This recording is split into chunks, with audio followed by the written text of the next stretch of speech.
Friends, स्वागत है आपका रैपिड सक्सेस पॉइंट में। आज हम आपके लिए लेके आए हैं भारतीय शिक्षा का विकास। जो हमारी एक पेपर होता है हमारा एक एजुकेशन में, उसके अंतर्गत कोठारी आयोग का टॉपिक हम लोग पढ़ेंगे। तो कोठारी आयोग पढ़ने से पहले आपको एक जानकारी दे दें कि यदि आप हमारे चैनल से जुड़ते हैं टेलीग्राम चैनल से, तो आपको सारे वीडियो वहाँ पे उपलब्ध हो जाएंगे। अब हम लगभग ये पेपर कंप्लीट करने वाले हैं, भारतीय शिक्षा का विकास। इसके बाद हम फिलॉसफी का पेपर पढ़ाएंगे। तो आप हमारे सारे जो वीडियो हैं वो टेलीग्राम चैनल में प्राप्त कर सकते हैं। इसके अलावा अगर आप इसी RSPPS सिसोदिया करके डालेंगे यूट्यूब में, तो आपको वहाँ पे भी सारे वीडियो मिल जाएंगे। ऑब्जेक्टिव क्वेश्चन भी हम सॉल्व करा रहे हैं, तो आप पूरी जानकारी वहाँ से ले सकते हैं, अच्छे से तैयारी कर सकते हैं। ऑब्जेक्टिव क्वेश्चन भी दे रहे हैं आपको हम, और डिस्क्रिप्टिव भी तैयार कर रहे हैं। तो आपकी कंपटीशन की भी तैयारी हो रही है, और जो BEd MAd की तैयारी कर रहे हैं या फिर DLEd वाले स्टूडेंट्स हैं, वो भी अपने सारे नोट्स यहाँ पे प्राप्त कर सकते हैं। हम कम शब्दों में किसी भी आयोग को या किसी भी टॉपिक को समझाने का प्रयास कर रहे हैं यहाँ पे। तो आप अगर ध्यान से देखेंगे समझेंगे तो आपको सारी चीज़ें क्लियर हो जाएंगी। ठीक है दोस्तों, पढ़ना शुरू करते हैं। आज का जो टॉपिक है वो हमारा कोठारी आयोग 1964-66। ठीक है, तो स्वतंत्रता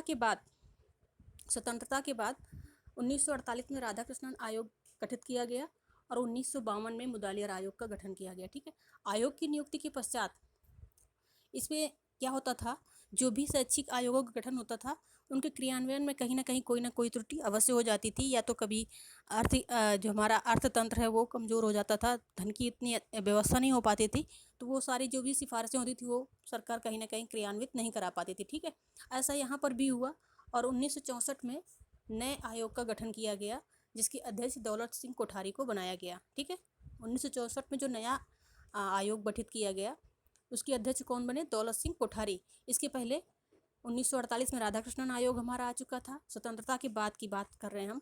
और 1952 में मुदालियार आयोग, जिसे हम माध्यमिक शिक्षा आयोग के नाम से भी जानते हैं। ठीक है, 1964 में जो नया आयोग गठित किया गया, इसके सचिव JP नायक थे। ठीक है, अध्यक्ष दौलत सिंह कोठारी थे, सचिव JP नायक थे। इसके अलावा सह सचिव JF मैकडूगल थे, और 14 अन्य सदस्य भी इस आयोग में अपनी भूमिका का निर्वहन कर रहे थे। ठीक है, 2 अक्टूबर 1964 को कार्य योजना तैयार की गई, और इसमें 22 टोलियां बनाई गई, जिसमें जो और 6 अध्ययन दल बनाए गए। कितनी टोलियां बनाई गई? जो हमारे 14 सदस्य थे, एक हमारे अध्यक्ष जी थे, एक JP नायक जो सचिव के पद पर थे, महासचिव JF मैकडूगल थे। इन सारे सदस्यों ने मिलकर 22 टोलियां गठित की, 6 अध्ययन दल बनाए। इसके अलावा भी कुछ मेंबर्स थे जो इनका सहयोग कर रहे थे। ठीक है, जिनको आपस में कार्यों का विभाजन कर दिया गया, और अध्ययन दल की नियुक्ति की गई। ठीक है, आगे देखते हैं क्या हुआ।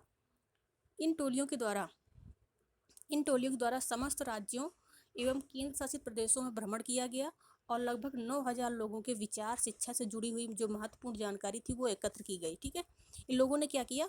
पूरे देश में भ्रमण किया, सभी राज्यों में, सभी केंद्र शासित राज्यों में, और वहाँ लगभग 9000 लोगों का साक्षात्कार किया, उनसे डायरेक्ट बात की, और उनसे शिक्षा से जुड़ी हुई जानकारियाँ एकत्र की।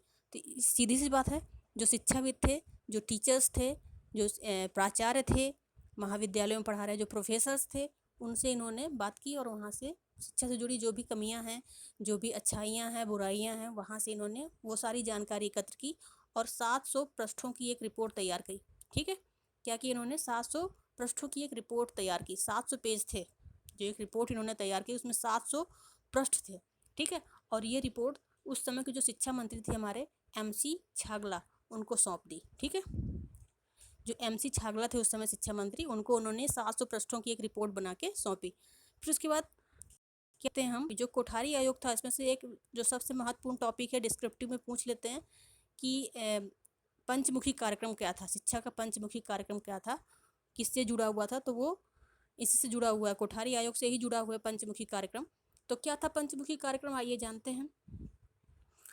इस शिक्षा का राष्ट्रीय लक्ष्य पंचमुखी कार्यक्रम के अंतर्गत तय किया गया कि शिक्षा का राष्ट्रीय लक्ष्य क्या होना चाहिए। ठीक है, इसी को पंचमुखी कार्यक्रम के नाम से जाना जाता है, क्योंकि इसमें 5 प्रमुख चीज़ें बताई गई जिससे शिक्षा का राष्ट्रीय लक्ष्य तय किया जा सके। मतलब शिक्षा का उद्देश्य क्या है राष्ट्र के विकास में। ठीक है, और कैसे इसे लागू किया जाए। ठीक है, तो देख लेते हैं। आयोग का मत था कि शिक्षा व्यक्ति के जीवन की आवश्यकताओं और आकांक्षाओं के अनुरूप हो। शिक्षा क्या हो? व्यक्ति के जीवन की आवश्यकताओं और आकांक्षाओं के अनुरूप हो, अतः इस लक्ष्य को हासिल करने के लिए पंचमुखी कार्यक्रम का सुझाव आयोग के द्वारा दिया गया। ठीक है, इतनी बात समझ में आ गई आपको कि इन्होंने क्या कहा कि व्यक्ति के जीवन का जो उद्देश्य है, जो उसकी आवश्यकता है, जो उनकी आकांक्षाएं हैं, उनके अनुरूप ही हमें शिक्षा का लक्ष्य तय करना चाहिए। और इस लक्ष्य को प्राप्त करने के लिए इन्होंने जो एक कार्य योजना तैयार की वो पंचमुखी कार्यक्रम के नाम से जानी जाती है। ठीक है, इतना समझ में आ गया होगा दोस्तों। अगर आपको स्पीड थोड़ी कम लग रही हो तो आप लोग स्पीड थोड़ी बढ़ा सकते हैं इसकी। ठीक है, आगे बढ़ते हैं। क्या है पंचमुखी कार्यक्रम के अंतर्गत क्या था? 5 कार्यक्रम कौन से थे? तो जो पहला कार्यक्रम था वो था शिक्षा एवं उत्पादन। पहला कार्यक्रम क्या था? शिक्षा एवं उत्पादन। तो माध्यमिक जो विद्यालय हैं एवं जो विश्वविद्यालय हैं, आयोग का कहना था जो माध्यमिक विद्यालय हैं, विश्वविद्यालय हैं, वहाँ पे विज्ञान, प्रौद्योगिकी, कृषि, व्यावसायिक शिक्षा को अधिक से अधिक पढ़ाना और उसको बढ़ावा दिया जाना चाहिए, मतलब इनका प्रसार होना चाहिए। क्योंकि भारत की जो आवश्यकताएं हैं वो वैश्विक दृष्टि से बढ़ रही हैं। विश्व में औद्योगिकरण का विकास हो रहा है, जबकि भारत हमारा कृषि प्रधान देश माना जाता है। तो अगर विश्व के परिप्रेक्ष्य में हम देखें, भारत को विकास करना है, विकसित राष्ट्रों की श्रेणी में आना है, तो हमको भी विज्ञान और प्रौद्योगिकी को बढ़ावा देना पड़ेगा।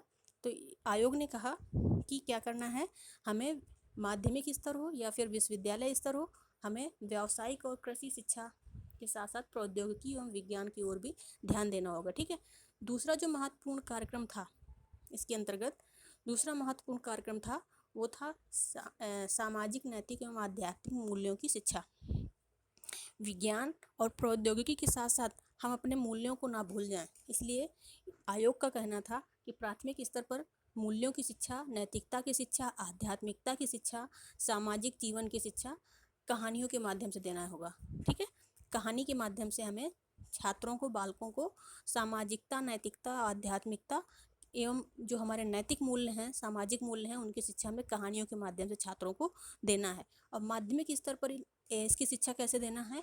वाद एवं संवाद के द्वारा, बातचीत के माध्यम से, संवाद के माध्यम से, भाषण के माध्यम से, आपस में परिचर्चा के माध्यम से हमको नैतिक मूल्यों की, सामाजिक मूल्यों की शिक्षा छात्रों को उपलब्ध करानी है। उच्च स्तर पर आयोग का कहना था हमें तुलनात्मक शिक्षा देनी है। विभिन्न धर्मों में जो अच्छे पक्ष हैं, जो कुछ कम अच्छे हैं आज के परिदृश्य में देखते हुए, तो उनकी तुलनात्मक अध्ययन हमें कराना चाहिए, ताकि राष्ट्रीय विकास के साथ साथ छात्रों का मानसिक, नैतिक और चारित्रिक विकास भी हो सके। ठीक है, अगला देख लेते हैं क्या है पंचमुखी कार्यक्रम के अंतर्गत जो तीसरा मुख्य कार्यक्रम था वो था आधुनिकीकरण की शिक्षा। राष्ट्रीय विकास के लिए औद्योगिक विकास को महत्व दिया गया, जैसे कि हमने पहले वाले पॉइंट में पढ़ा, शिक्षा एवं उत्पादन। इसी प्रकार से जो आधुनिकीकरण की शिक्षा के अंतर्गत जो आयोग ने सिफारिश की वो क्या थी? औद्योगिक विकास को महत्व दिया गया। राष्ट्रीय विकास के लिए शिक्षा के आधुनिकीकरण पर बल दिया गया। आधुनिकीकरण कैसे होगा? जब हम विज्ञान और प्रौद्योगिकी को बढ़ावा देंगे, वैश्विक शिक्षा को हम, मतलब जैसे विश्व बंधुत्व की भावना, ग्लोबलाइजेशन की जो बात हम करते हैं, तो जब हम इन चीज़ों को शिक्षा में शामिल कर लेंगे तो भारत एक आधुनिक भारत बन जाएगा और भारत का औद्योगिक और राष्ट्रीय विकास भी होगा, ताकि भारत विश्व में अपनी भूमिका का निर्वहन कर सके, विश्व में अपनी छवि एक कायम कर सके। ठीक है, तो इसलिए आधुनिकीकरण की शिक्षा की बात भी कोठारी आयोग के द्वारा की गई। चौथा और पांचवा जो मुख्य बिंदु था वो भी हम देख लेते हैं क्या था। चौथा जो बिंदु था वो था शिक्षा और लोकतंत्र। पंचमुखी कार्यक्रम का जो चौथा महत्वपूर्ण बिंदु था वो था शिक्षा और लोकतंत्र। इसमें कहा गया 14 वर्ष तक के सभी बच्चों को निःशुल्क शिक्षा बिना किसी भेदभाव के उपलब्ध कराई जाए, मतलब सभी जाति, धर्म, लिंग का भेदभाव न रखते हुए सभी वर्गों तक शिक्षा को पहुंचाना है। तो क्या करना है? शिक्षा को निःशुल्क कर देना चाहिए। ठीक है, और यदि वयस्क नागरिक शिक्षा प्राप्त करना चाहते हैं तो उनके लिए भी अवसर उपलब्ध कराए जाने चाहिए। ठीक है, तो ये चौथे बिंदु के अंतर्गत इन्होंने कहा, क्योंकि भारत का जो शैक्षिक स्तर था, जो प्रतिशत था शिक्षा का, वो काफ़ी कम था स्वतंत्रता के समय। तो कोठारी आयोग का कहना था कि हमें 14 वर्ष तक के बच्चों के लिए शिक्षा निःशुल्क कर देनी चाहिए, बिना किसी भेदभाव के, सभी स्तरों तक, सभी वर्गों के लिए। और जो वयस्क व्यक्ति हैं, जो शिक्षित नहीं है लेकिन वो शिक्षा प्राप्त करना चाहते हैं, उनके लिए हमें अवसर उपलब्ध कराने चाहिए प्रौढ़ शिक्षा के माध्यम से। ठीक है, अगला जो बिंदु था वो देख लेते हैं क्या है। वो था सामाजिक एवं राष्ट्रीय एकता। ये सबसे महत्वपूर्ण बिंदु है, सामाजिक एवं राष्ट्रीय एकता। विश्वविद्यालय, माध्यमिक विद्यालय, में सामुदायिक सेवा कार्यक्रम लागू किया जाए। जो हमारा एनएसएस एनसीसी का नाम आपने सुना होगा, तो उसी के माध्यम से इन्होंने कहा कि सामुदायिक सेवा मतलब जितने भी समुदाय हैं, जो भी हमारे ग्रामीण क्षेत्र हैं, जो शहरी क्षेत्र हैं, वहाँ पर सामुदायिकता की भावना का विकास हो, स्वच्छता की भावना का विकास हो, पर्यावरण की देखरेख की भावना का विकास हो, लोग एक दूसरे से जुड़ें, एक दूसरे की भावनाओं को समझें, आपस में मित्रतापूर्ण कैसे रहें, कैसे एक दूसरे की मदद करें। इस भावना का विकास करने के लिए इन्होंने कहा कि सामुदायिक सेवा कार्यक्रम लागू किया जाए विद्यालयों में। इससे क्या होगा, छात्र एक दूसरे की धर्मों, उनके विचारधाराओं को समझेंगे, जानेंगे, उनमें सहयोग की भावना का विकास होगा। ठीक है, जिससे सामाजिक भागीदारी में रुचि उनकी बढ़ेगी। वो समाज में जो भी समय समय पे जो भी कार्यक्रम होते हैं, तो वो क्या करेंगे, एक दूसरे से परिचित होंगे और उनकी रुचि एक दूसरे में बढ़ेगी, जिससे सामाजिकता का विकास अपने आप ही उनमें हो जाएगा। ठीक है, हिंदी को राष्ट्रीय संयोजक भाषा माना जाए। इस कार्य के लिए उन्होंने कहा कि सबसे महत्वपूर्ण जो भाषा है, जो भारत को सबसे अधिक जोड़ती है, वो कौन सी भाषा है, हिंदी भाषा है। अतः हिंदी को राष्ट्रीय संयोजक भाषा के रूप में इसमें महत्व दिया जाना चाहिए, हिंदी को प्रोत्साहन दिया जाना चाहिए, क्योंकि लगभग 40% जनसंख्या हिंदी भाषी थी। तो कोठारी आयोग का कहना था कि हिंदी को प्रोत्साहन दिया जाए ताकि लोग एक दूसरे से हिंदी में संवाद करेंगे तो अपने आप को अधिक सुरक्षित और कह सकते हैं समन्वित महसूस करेंगे। समन्वित मतलब एक दूसरे से जुड़ा हुआ। ठीक है, तो इस प्रकार से हिंदी को संयोजक भाषा के रूप में इन्होंने बनाए जाने की सिफारिश की। ठीक है, तो ये शिक्षा का पंचमुखी कार्यक्रम था। कोठारी आयोग ने त्रिभाषा सूत्र के बारे में भी कुछ महत्वपूर्ण सुझाव दिए हैं। इसका अध्ययन हम नेक्स्ट वीडियो में करेंगे, क्योंकि वो थोड़ा टॉपिक थोड़ा बड़ा था, तो इसमें से संभव नहीं था कि ये बता सकें हम आपको, क्योंकि हम कम शब्दों में आपको चीज़ें दे रहे हैं। तो हम अगला वीडियो फिर अपलोड करेंगे, तो उसमें से आप कोठारी आयोग के जो त्रिभाषा सूत्र के संबंध में जो सिफारिशें हैं, जो सुझाव हैं, उनका अध्ययन करेंगे। ठीक है दोस्तों, मिलते हैं नेक्स्ट वीडियो में। तब तक आप पढ़िए, और जहाँ कहीं भी आपको कोई समस्या हो तो आप पूछ सकते हैं। दूसरी चीज़, जल्द ही हम फ़िलासफ़ी का टॉपिक शुरू करेंगे हम, क्योंकि ये पेपर हमारा कंप्लीट होने की ओर है। उसके बाद फ़िलासफ़ी का शुरू करेंगे हम। तो ऐसे सारे आपके डिस्क्रिप्टिव पेपर हम आपको तैयार करा दे रहे हैं। आप चाहें तो प्रवक्ता सहायक आचार्य यूजीसी नेट की तैयारी जो कर रहे हैं छात्र, वो इससे जुड़ के इस चैनल से अपने पूरे नोट्स प्राप्त कर सकते हैं, और ऑब्जेक्टिव क्वेश्चन भी सॉल्व कराते हैं। उनके जो ऑप्शन होते हैं, विकल्प होते हैं, उन पर भी हम चर्चा करते हैं, उनको भी डिस्क्राइब करते हैं जितना संभव हो सकता है। तो आपकी साथ साथ हम इसके जीएस और जीके को भी उपलब्ध कराते हैं इस चैनल में। तो आप अपने लगातार तैयारी करते रहिए। ठीक है दोस्तों, मिलते हैं नेक्स्ट वीडियो में। आप सारे वीडियो आप हमारे टेलीग्राम चैनल से प्राप्त कर सकते हैं, लिंक है हमारा SSDYA। ठीक है, ओके बाय, गुड नाइट।